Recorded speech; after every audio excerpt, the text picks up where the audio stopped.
Qurbon hayitida eng ko'payib ketadigan menimcha hammaning uyida qo'y go'shti bo'ladi. Qo'y go'shtini hozirgi kunda ko'p bolalar yemaydi. Bilmayman nimaga, menga yoqadi. Ko'pchilik hidi bor deydi. Sizlar ham shunaqa degan fikrdamisizlar?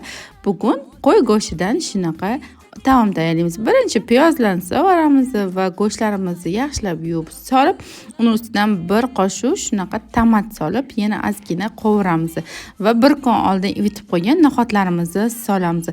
No'xatni iliq suvga kichkina qoshiqda yarim qoshiq chayni soda bilan kechqurun shunday solib qo'yaman va ertalab yaxshilab chayib tashlayman. Ustidan suvni solamiz. Qaynab chiqqandan keyin ko'piklarni olamiz. Aytgancha sizlardan bitta narsa so'ramoqchi edim. Nimaga no'xat solgandan keyin cho'mich sovolmaydi deb aytishadi. Taxtali cho'michda yoki taxtali narsada aralashtirish kerak, yo'qmasam no'xat qotib qoladi deyshadi. Sizlar ham eshitganmisizlar shu narsani?